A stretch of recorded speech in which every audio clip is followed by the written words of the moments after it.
राधे राधे दोस्तों। पूजा घर में इन दो मूर्तियों को पास पास रखते हो तो हो जाएं सावधान। राधे राधे दोस्तों, हर हर महादेव, जय श्री कृष्ण। कैसे हैं आप सब?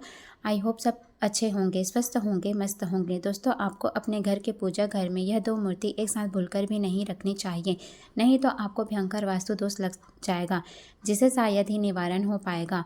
जी हाँ दोस्तों, आपको कंगाल होने में बिल्कुल भी देर नहीं लगेगी। अगर आप भी यह गलती करते हैं ना, तो इस वीडियो को देखकर आपको सावधान हो जाने की ज़रूरत है। दोस्तों, हमारे हिंदू धर्म में प्रत्येक घर में भगवान का एक पूजा स्थल अवश्य होता है, या यूँ कहें कि एक छोटा सा प्यारा सा भगवान का मंदिर अवश्य ही होता है, जहाँ पर हम प्रतिदिन अपने प्रभु की पूजा अर्चना करते हैं।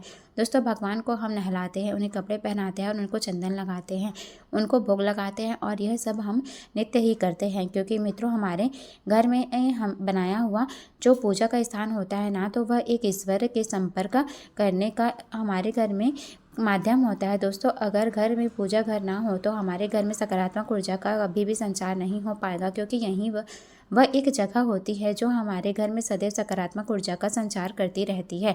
दोस्तों, हमारे घर में मौजूद देवी देवताओं की जो मूर्तियां, भगवान के चिंतन करने का सबसे सरल उपाय यही होता है कि हम भगवान के सामने, उनकी मूर्तियों के सामने उनसे बात करते हैं, उनकी पूजा अर्चना करते हैं, उनका ध्यान करते हैं, जिसके द्वारा हम अपने इष्ट देव से अपने मनोकामनाएं जाहिर करते हैं। मगर दोस्तों, अगर कई बार आप लोगों ने ऐसा कभी देखा होगा कि आपकी पूजा का आपको फल नहीं मिल रहा है, अपने भगवान की खूब सारी पूजा अर्चना की, उनमें उनके सामने आपको जो करने की ज़रूरत थी आपने वह सब कर लिया है, फिर उसके बाद भी आपको आपकी पूजा का पूरा फल नहीं मिला। आपके घर में पूजा घर होने के बावजूद भी आपके घर में सुख शांति नहीं है। आपके घर में प्रत्येक सदस्य के बीच लड़ाई झगड़ा होता ही रहता है, किसी न किसी बात को लेकर, चाहे वह छोटी बात हो चाहे वह बड़ी बात हो।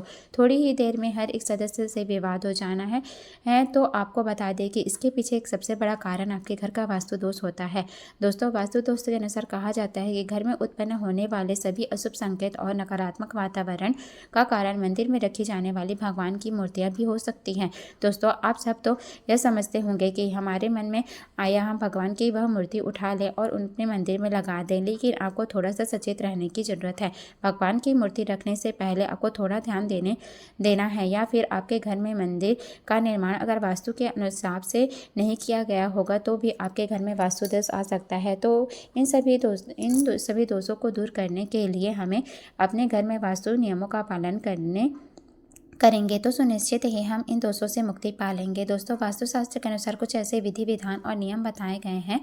अगर आपने यह नियम एक तो शास्त्रीय और वैज्ञानिक दोनों आधार पर बनाए गए हैं, तो यदि आप इन नियमों का अच्छे तरीके से पालन करोगे तो इससे आपके घर में कभी भी कोई भी अशुभ घटना नहीं होगी। दोस्तों, इससे आपके घर में सदैव सुख शांति और खुशियाँ बनी रहेंगी। दोस्तों, आपको बता दिया जाता है कि घर के मंदिर में देवी देवता की मूर्ति को रखने के भी वास्तुशास्त्र के नियम बताए गए हैं। किन देवी देवताओं की मूर्तियाँ हमें अपने घर में रखना वर्जित है, या फिर किन देवी देवताओं की मूर्तियाँ हमें अपने घर में एक साथ नहीं रखनी चाहिए, और किन देवी देवताओं की मूर्ति साथ में रखना बहुत शुभ माना जाता है। दोस्तों, ऐसे ही महत्वपूर्ण वास्तुशास्त्र बताए गए हैं। तो दोस्तों, आपको बता दें कि अगर इन नियमों का पालन अगर आपने ठीक नहीं किया है तो इससे आपके घर में दुख, गरीबी, दरिद्रता का वातावरण हो जाएगा।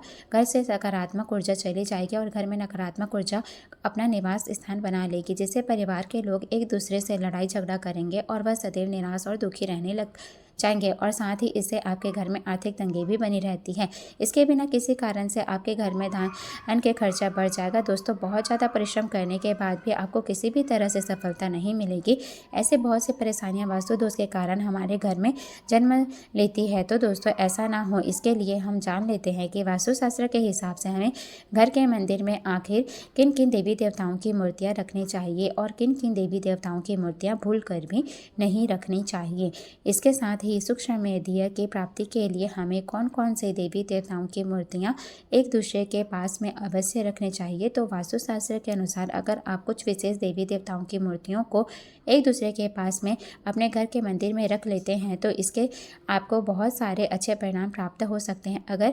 मगर इसके साथ ही अगर आपने कुछ देवी देवताओं की मूर्तियों को अपने घर में मंदिर में एक साथ रख लिया है तो इससे आपको बहुत ही ज़्यादा अशुभ परिणाम देखने को मिलेंगे। क्योंकि दोस्तों, हमारे शास्त्रों में कुछ ऐसे देवी देवताओं की मूर्तियाँ एक दूसरे के साथ देखने से मना किया जाता है। तो दोस्तों, आप जानते हैं कि वह कौन सी मूर्तियाँ हैं जिनको हमें कभी भी एक साथ नहीं रखना चाहिए। तो दोस्तों, वीडियो के आगे बढ़ने से पहले आप सभी से हाथ जोड़कर रिक्वेस्ट है कि वीडियो को लाइक करके चैनल को सब्सक्राइब करके पास वाले बेल आइकन को दबा लें। इस वीडियो को अपने दोस्तों के साथ ज़रूर शेयर करें और कमेंट बॉक्स में एक बार हर हर महादेव अवश्य लिखें। दोस्तों, सबसे पहले हम यह जान लेते हैं कि घर के मंदिर में आखिर में हमें कौन से देवी देवताओं की मूर्तियां अवश्य रखनी चाहिए।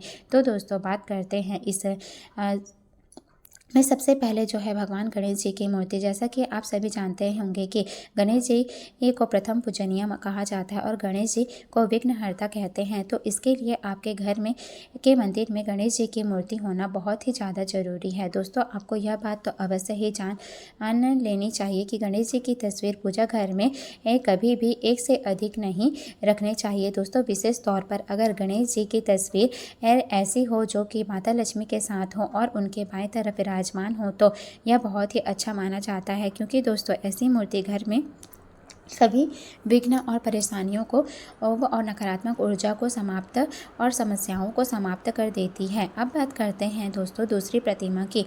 यह तो वह खुद माता लक्ष्मी जी की प्रतिमा होती है। दोस्तों, धन और समृद्धि का माता लक्ष्मी को बहुत बड़ा प्रतीक माना जाता है। अगर आप चाहते हैं कि आपके घर में धन और सुख समृद्धि आती रहे तो आपको अपने घर के मंदिर में पूजा स्थल में माता लक्ष्मी जी की एक मूर्ति तस्वीर अवश्य रखनी चाहिए। मगर आपको एक बात बता होनी चाहिए कि घर के पूजा स्थान में माता लक्ष्मी की अकेली तस्वीर घर के वास्तु के लिए शुभ नहीं होती है। इसलिए आप इस बात का जरूर ध्यान रखें कि जब भी आप माता लक्ष्मी की मूर्ति या तस्वीर लेने जाएँ तो माता लक्ष्मी के साथ भगवान नारायण की तस्वीर होना ही बहुत ज़रूरी होता है और बहुत शुभ होता है, क्योंकि दोस्तों जगत का पालन करने वाले भगवान नारायण माता लक्ष्मी के स्वामी यानी कि पति हैं और माता लक्ष्मी भगवान नारायण के बिना यह किसी भी घर में नहीं रहती हैं। और अगर आप चाहते हैं कि माता लक्ष्मी के आपसे सदैव प्रसन्न रहे तो उसके लिए आपको सदैव माता लक्ष्मी से पहले भगवान नारायण की पूजा करनी चाहिए, क्योंकि दोस्तों ऐसा करने से घर में संपन्नता और वैभव सदैव बना रहता है। अगर आप पहले भगवान विष्णु फिर माता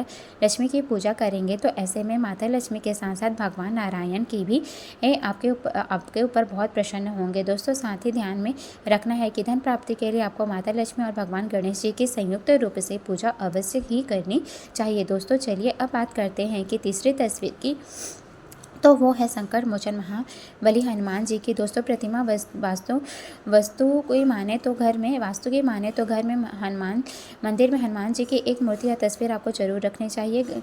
घर के सभी वास्तु दोस्तों घर के लड़ाई झगड़ा सभी खत्म हो जाता है। और दोस्तों इसके साथ ही घर पर अचानक से ही अगर कोई संकट आने वाला होता है तो वो संकट मोचन महाबली हनुमान जी यानी कि बजरंग बली की कृपा से उनकी पूजा करने से हमारे घर में आने वाला संकट टल जाता है।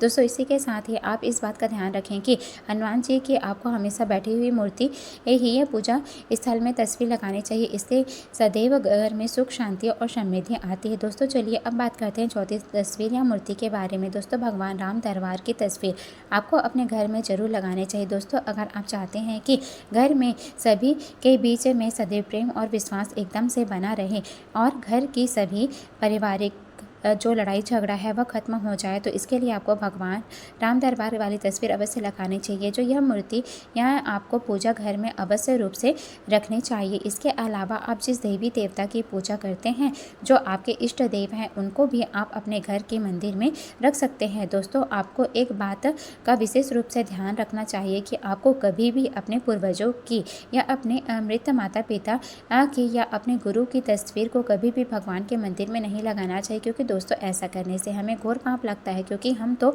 एक इंसान हैं और वह भगवान है।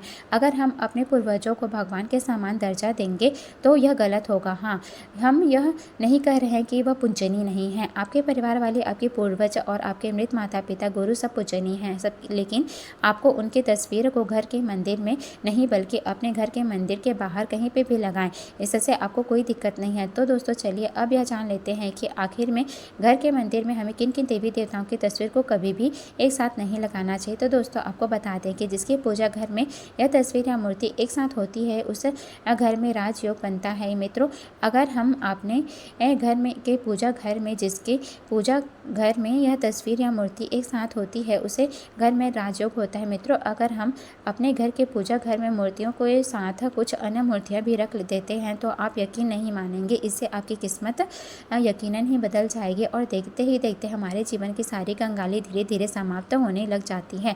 तो इसमें सबसे पहले अगर हम किसी मूर्ति की बात करें तो आप भगवान कृष्ण के भक्त हैं और उनकी मूर्ति घर के मंदिर में रखते हैं तो उनके साथ अपने राधा रानी की मूर्ति भी अवश्य रखनी चाहिए। अगर आप देखो दोस्तों, भगवान श्री कृष्ण जी लड्डू गोपाल के रूप में पूजा करते हैं तो राधा रानी की मूर्ति रखो या ना रखो वह आपकी मर्जी है। लेकिन अगर आप भगवान कृष्ण जब बड़े रूप में थे, अगर आप उसी रूप में भगवान कृष्ण की मूर्ति अपने घर में रखते हैं तो उनके साथ राधा रानी का होना बहुत ही ज़्यादा जरूरी होता है।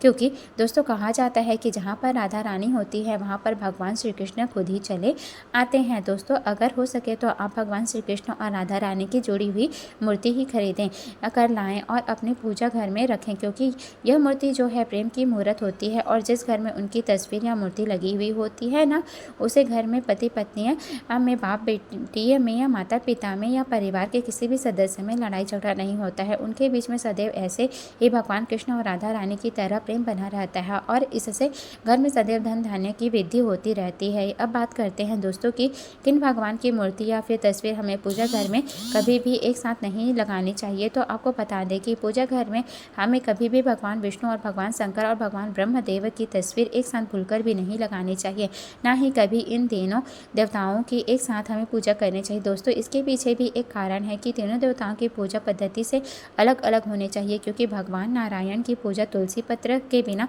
अधूरी मानी जाती है। अगर आप भगवान नारायण की पूजा कर रहे हैं और अगर आपने उसे पूजा की तुलसी का पत्र नहीं रखा है तो समझो वह पूजा पूरी नहीं हुई है। और वहीं पर अगर देखा जाए तो भगवान भोलेनाथ पर कभी भी तुलसी का पत्र नहीं चढ़ता है। दोस्तों शास्त्रों में बताया गया है कि ब्रह्मदेव की पूजा करना घरों में वर्जित है। ब्रह्मदेव की पूजा करना हमारे घर में अश्वेत का प्रतीक है। या आपने देखा होगा कि कभी भी किसी भी घर में ब्रह्मदेव की पूजा नहीं होती है। तो इसलिए अगर आपके घर में इन देवताओं की एक साथ प्रतिमा रखी है तो आप अपने घर में ही तुरंत हटा दें, उनको अलग रख दें। अगर आपको इन तीनों देवताओं की तस्वीर एक साथ अपने घर में लगाकर रखी है तो आप घर में रखी तस्वीर आप घर के मंदिर से नहीं हटा दें। इन देवी देवताओं की तस्वीरें कभी भी भूल कर भी एक साथ नहीं लगाने चाहिए। तो दोस्तों यह थी वह जानकारी जो आपको सदैव ध्यान रखनी चाहिए। यह बहुत ही महत्वपूर्ण जानकारी है। वीडियो देखने के लिए आपका धन्यवाद। वीडियो अच्छी लगी हो तो वीडियो को लाइक करें और हमारे चैनल को सब्सक्राइब करें। वीडियो देखने के लिए आपका धन्यवाद। राधे राधे। जय श्री कृष्ण, जय श्री जगन्नाथ स्वामी, हर हर महादेव।